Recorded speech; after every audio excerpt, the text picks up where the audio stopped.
now to our interview with the guest of the day. I am joined by a former spokesperson of the House of Representatives, Honorable Eyiboh, for discussion on national institutions and the leadership question in the Tinubu presidency. Honorable Eyiboh is also a public affairs commentator. Thank you very much for joining us tonight, Honorable. Thank you very much for the opportunity to be with you tonight here. So, the new administration is in place with Bola Ahmed Tinubu as president. What's your view about the new administration? I will not be talking as the chieftain of the All Progressive Congress, but I'm going to talk from the standpoint of being a citizen of this country and a man who understands the intricacies and, of course, the ingredients of governance. From 1960 to date, this is the first time we are having a president who comes from a business environment, who comes with a business mentality, somebody who has engaged himself in the management of both finances and, of course, enterprise manager. The rest from independent, if you can take your mind back, are people who are always motivated or prompted to go into the presidency. You know, so this is the first time somebody is coming from a mindset of a mentality of business, a mentality of growth and opportunity, a mentality of enterprise management, you know. So this is the difference, and he has exhibited that difference from the first day he was inaugurated, like the issue of the fuel subsidy. It takes a man with that level of conviction to be able to come out boldly on the first day of his inauguration and in his inaugural speech to say that subsidy is impossible. So for him to do that, and his credentials, he's a financial strategist, so I have a very strong hope, and I'm also talking to a whole lot of people, and I plead with Nigerians, whatever it is, we should stand up to support this, because this is the real symbol of democracy. And I stand with this. With all of those good words, how confident are you about President Tinubu's ability to turn things around for better in the country? You see, it has nothing to do with his pedigree, his experience. He's a president, and he has a lot of people who are going to work with him. For example, let me give you an example. The immediate past president, President Muhammad Buhari, is a man loaded with integrity. He's a man who meant well and still mean well for this country. And unfortunately, the leadership recruitment process in his regime was faulty because some persons who had nothing to do with government were recruited into our national institutions. And those persons, especially ministers and heads of MDAs, ministry, department, and agencies of government, they now felt that those appointments given to them as a minister, that the ministry is a souvenir. Some of them saw their positions as being a buffet table.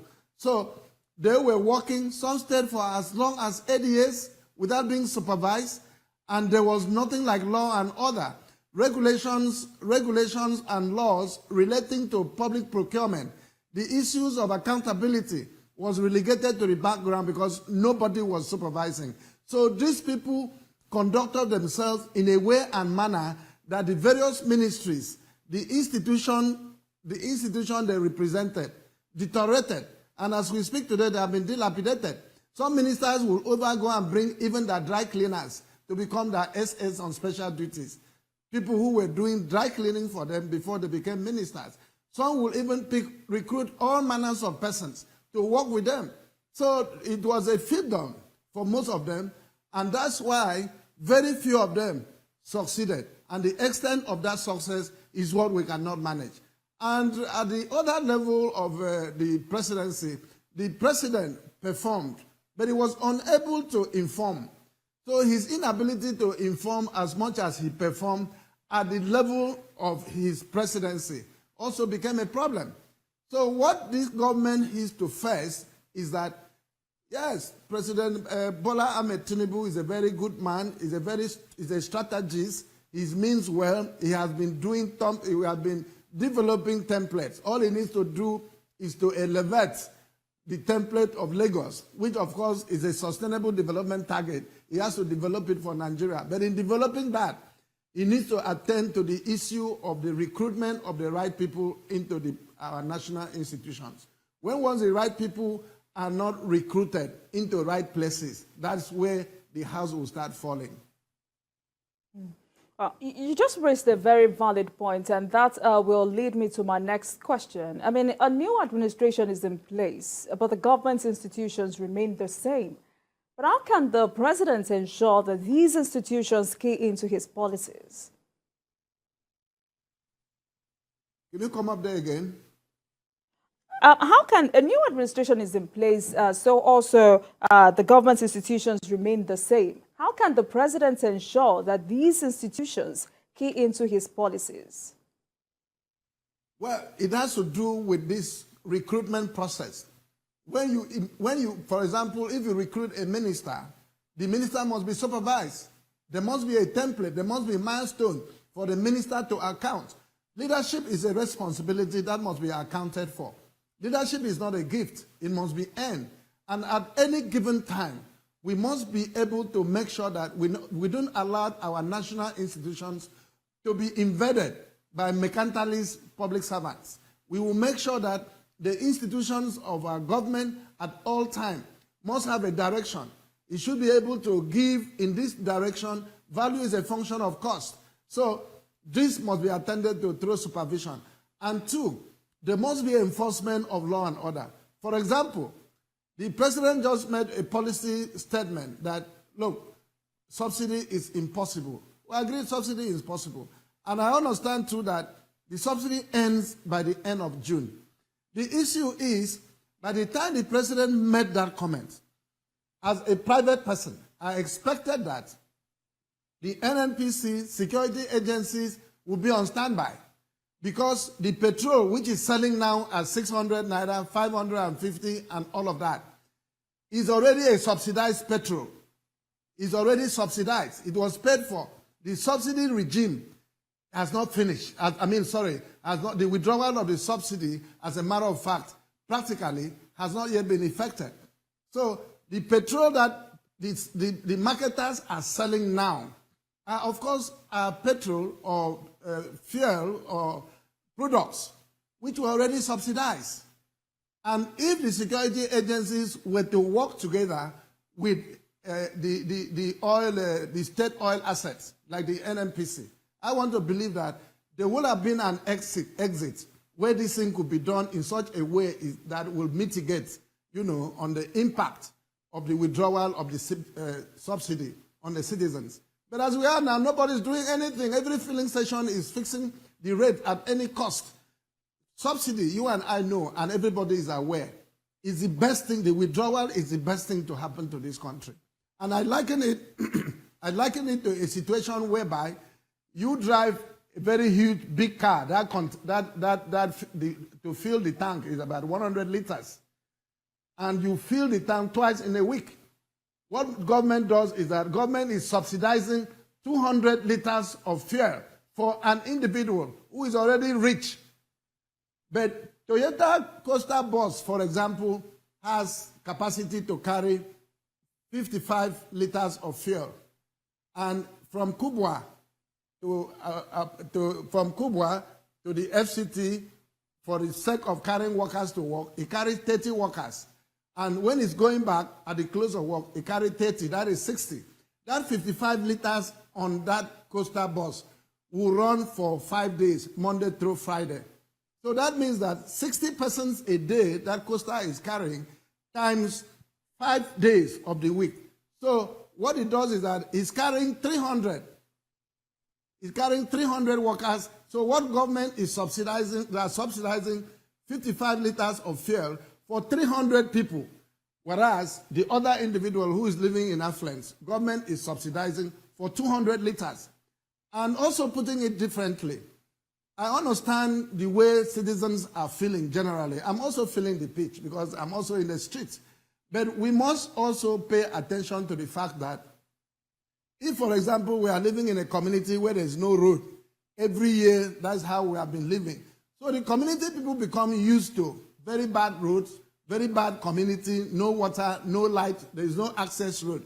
And now government comes to do that road, to plant poles for electricity, to sink boreholes or to run pipes for water, for water. Now the people start complaining. They will start planting deities, shrines on the access road. But when that road is completed, it becomes a dual carriageway. The community will enjoy. They will enjoy the water with the reticulation. Everybody will enjoy the water. Everybody will also enjoy the electricity. So that is what it is. So if the withdrawal of this subsidy is intended to attend to critical issues that the president mentioned, education, health, security, and infrastructure, we will be better off as a people. And we cannot continue to pretend forever.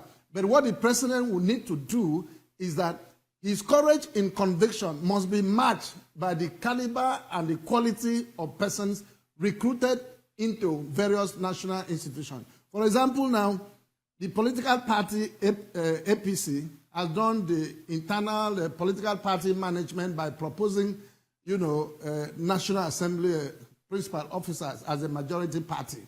And the president possibly have also given consent to that, which is applauded. So when you begin to see, for example, permit me to use this as an example, you need the legislative framework and the legal framework to implement a lot of the policies of the president. Because by the effect of Section 4 sub 1, the legislative powers of the Federal Republic of Nigeria is rested in the Senate and the House of Representatives. So the quality of leadership of the National Assembly is very key here because of the legislative and the legal framework.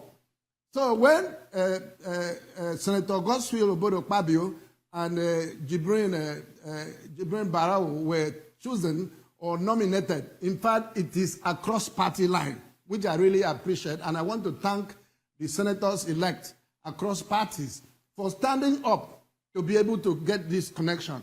Those who are saying that, no, the party ought not to interfere, are those people who are preparing to eat omelette without breaking egg. And that is not, as a matter of fact, possible. So when you see that level of the quality of leadership they are proposing, you now know that they are in to create an atmosphere where the National Assembly will work in tandem with supporting the very good blueprint of the presidency.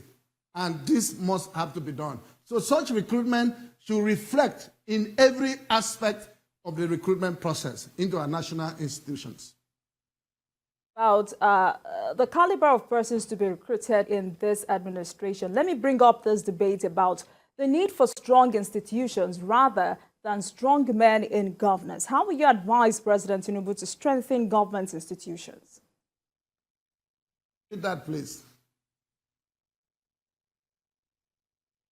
All right. There is this debate about the need for strong institutions rather than strong men in governance. How will you advise President Tinubu to strengthen government institutions? I have already said this in my earlier position. The issue of strong men is a consequence of lack of supervision. It's a consequence of recruiting people on primordial basis. In fact, it's an outcome of bigotry. You take somebody who has never done anything in his life to go and be a minister for agriculture or go and be a minister for water resources. Meanwhile, the economic recovery growth plan hinges on the issue of diversification, which agriculture will be the main base. Say, the president said there is going to be commodity board. The commodity board cannot function without the activation by the recruitment of proper people into Ministry of Water Resources and Agriculture. Because by the time, I'm talking from experience, I finished as the chairman of one of the river basins. And in that place, as we speak, is supposed to be a catalyst to trigger smart agriculture, to be able to complement the efforts of government. But government have taken lands from communities over years, and you have about 12 river basin development authority in this country. You need those agencies to be able to trigger the produce. And that is from the produce, encouragement, community-based collaboration. These things will come up. That's where the produce board will be functional. But when you go and bring people who will come and they are engaged in the business of auctioning government assets, like the tractors, like the bulldozers, the implements that should be used to empower farmers, but they are busy auctioning it as unserviceable assets. You will see a situation where a budget is provided for tractors to be bought and sent across to various river basins. And before those tractors are even supplied, they have been sold on auction. And if you complain and raise your voice, they will tell you that you have breached the public service rule. And it goes for that. You go to law enforcement agency to go and complain that this is what is going on. They will not say anything because they are busy going into interagency rivalries. We have a lot of problems. So it's not all about the president. The president has a very good intention, but he should match that intention with background checks and high-profile scrutiny of people. And when you are talking about people with capacity, we are not talking about mercantilists. We are not talking about political mercantilists, because these people are merchants of poverty. And we cannot allow them access. We cannot allow them, because in Nigerian society, as we speak, I mean, we need oxygen. We need oxygen to come back to life. In Nigerian society, the average Nigerian man in the street, the average graduate, the average old man in the street, they have abandoned government. They say, we don't want this government, let them take it. That has been the situation in the past. So we need to be able to ginger, energize, and resurrect the legitimacy of government by giving confidence and hope to the people. That will be substantially in compliance with the provision of the Constitution, which of course espoused that the primary purpose of government is the security and the welfare of the citizens. So the president must take off from that point. Marching orders, the enforcement of rules and regulation and orders, making sure that the National Assembly already is led by the day. That has nothing to do with the president, because the governors recruit the cronies to come to the National Assembly, and these are cronies. The only constituents they know is the governor. They go back, hold meetings with the governor. Anytime the governors want to have phantom commissioning of projects that are present there, constituency briefing and constituency interaction, residency advocacy program with the constituents is no longer there, because the governor has a final say on who goes where and who should not go to anywhere. So that also becomes a very big problem. So in most cases, when you recruit somebody, the way he came to the National Assembly must have been suspect. And the person becomes a member of the House of Representatives, for example, and if he ends up being the highest ranking person from that. You talked about interagency rivalry, which is a bane of efficient operations in the country. But how do we ensure smooth cooperation among agencies in the country? It still has to be the issue of leadership recruitment. You can't go and bring an Inspector General of Police who is only interested in the budget, building malls, who is interested in building guest houses, building hotels, to be Inspector General. He has no business there. You cannot go and recruit a chief of army staff who is also competing with the others to build malls, to build a university, and to do other things outside security. You cannot go and recruit a chief of naval staff who is interested in who should be posted on foreign assignment, who should go and meet go and participate in bunkering activities. I am from Eket in Eyiboh State, an oil-producing community. For you to be posted offshore on the mobile platform, you need to be the good boy of the Chief of Naval Staff. I can tell you that for free. And these things cannot work. The person who is the chairman or the MD of NNPC, is he telling me that a young man who was a director now suddenly become executive director and all of that. Even the people in Nupeng, Pengasan, and all of that, most of them are truckers. They are agents. They also they have trucks carrying fuel from depot. Some of them, they have their licenses, which they use. So all of them are involved in what is going on. So it's a very dirty cartel. When they come back to sit down and tell us as Nigerians that, oh, this is the international price, this is this, that is that, the people are corrupt, outrightly corrupt. If they were not, or in a normal system, we're supposed to have security agencies doing background checks on these people. And after the background checks, they will report it to the president to act on. But they are not doing that. They are not doing that. They are diverting the attention of. There are a lot of insecurity problems in this country. Most of these questions, most of this insecurity is an outcome of Aboriginal questions. And that is a subject of demographic intelligence that security agencies ought to do. But most of them are not doing because of the way these people are recruited. And when they become head of such institutions, they recruit people who are in their own cabal to go to subnational. So it's a merry-go-round. So at the end of the day, we suffer the consequence of it. That's why we are having a dilapidated institutions. I've told you how a minister employed his former dry cleaner to become a special assistant to him on special duties. What are these special duties that a dry cleaner is going to perform? So the institutions have been dilapidated, has been deteriorated, has gone to a place that all my hope now is that we are going to have a national assembly, the national assembly of our future, the national assembly that will be able to revive and resurrect us, a national assembly that through oversight, through appropriation, a national assembly with legislative framework, they will be able to remove the Nigerian society from this life support and give us the oxygen. Because the president is capable, the president is ready, the president is committed. We should allow him to demonstrate it, but he must do this to institutions first. All right. The president has promised to implement the Oronsai Commitment Report on Civil Service. How critical is this for the needed reforms in the country? Honorable. Sorry, can you repeat that? Sorry. The president has promised to implement the Oronsai Commitment Report on Civil Service. How critical is this for the needed reforms in the country? Well, these reforms will have is also, you see, when you are talking about reforms do not occur in the vacuum. The templates have been set, the Oronsai's report, the templates have been set. It's just like a waste report. The templates have been set. These things are in place.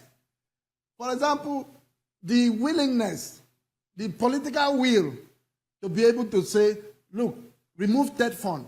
Go and join third fund with JAM, for example. Remove this one, go and join with this one. The other one, you are saying that they should be merged together. Maybe a ministry that one of the brothers is, a department or agency of government that one of the brothers is an executive secretary. They will make sure they use their black influence in the black corridor to make sure that that merger becomes impossible. So the issue of the non-implementation of the reform, no matter how laudable he has been, is as a result of these mercantilists. These people, the level of their corruption and corruption and involvement, it has a monstrous dimension. It has a monstrous dimension. And for us to stop this, we must take the energy, we must take the oxygen from them. And the only way we can take the oxygen from them is having strong leadership in the National Assembly. I repeat. But the part that has been taken now with Akpabio and Jibril is a fantastic part. I can use my heart and sign as a collateral that with these two gentlemen, the president is going to have the best of moments. Anything outside that is going to be trading in a market of the absurd. All right, Honorable Sema, we need to take a break. Tonight, we're focusing on national institutions and the leadership question in the Tinubu presidency with the former spokesperson of the House of Representatives, who's also a public affairs commentator, Honorable Sema Eyiboh. We'll continue this conversation after the